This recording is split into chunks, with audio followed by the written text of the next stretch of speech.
mong Pinoy merienda? Ako ang paborito ko, lalo pag malamig ang panahon, tag-ulan, yung ginataang bilo-bilo. Ay, gusto ko May yan. kamote, saging. Pero pag ganitong mainit, halo-halo masarap. Masarap. Okay, so puro dessert, ano? Pero eto, Marky, yan ha, sinubukan ko ang ilang classic Pinoy merienda sa isang pinipilahang kainan sa Sampaloc, Manila. Kaya talagang dinayo natin yan, ha? Eto, panoorin natin.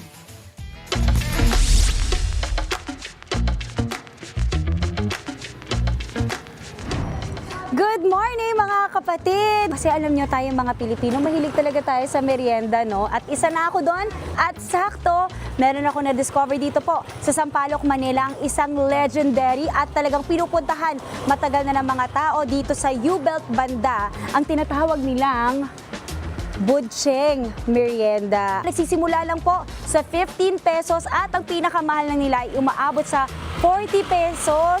O, diba? Tingnan nyo naman po. Totoong pinipilahan po talaga siya. Ayan o. Ayun, ang layo na ng pila kaya pumila na tayo kasi excited na ako tikman.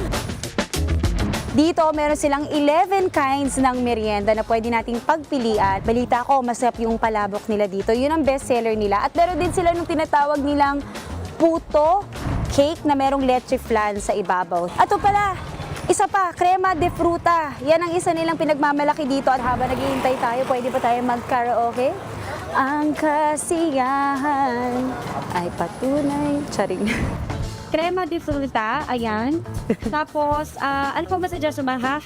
Maha lumpia. Lumpia Shanghai. At saka yung Puto cake. puto. cake. Yes, of course, yung best seller nilang puto cake. Ayan. At eto na, dumating na, nasense yung energy ko. Meron tayong palabok, puto, ube cake, meron tayong crema de fruta, meron tayong lumpiang Shanghai, may maha blanca din tayo. Ito pong palabok na parang may butcheron ata. Tikman na natin.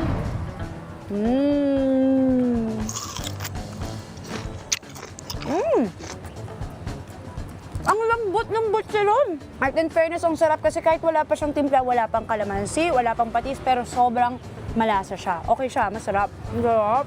1 down, 4 to go. Let's go. Next is ito namang Shanghai nila. O, di ba para lang na tayo nasa birthday? Sino bang may birthday? Happy birthday! Uy, gusto ko to.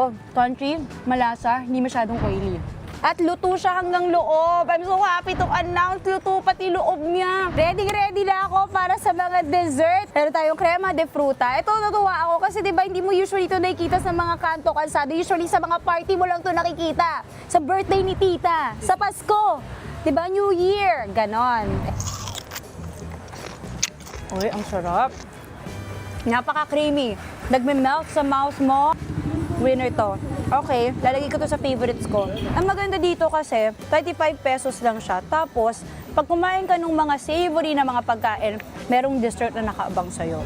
Last but not the least, puto, ube with leche flan. Kain po tayo. Uy, ang sarap. Ang sarap ng mix ng ube with leche flan. At again, surprisingly, hindi siya masyadong matamis.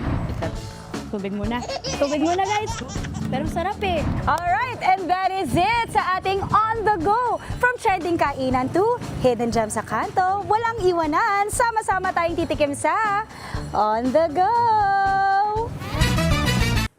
Mga kapatid, Maui David po. Para laging updated sa viral food spots at unique destinations, mag-follow at subscribe na sa social media pages ng News 5.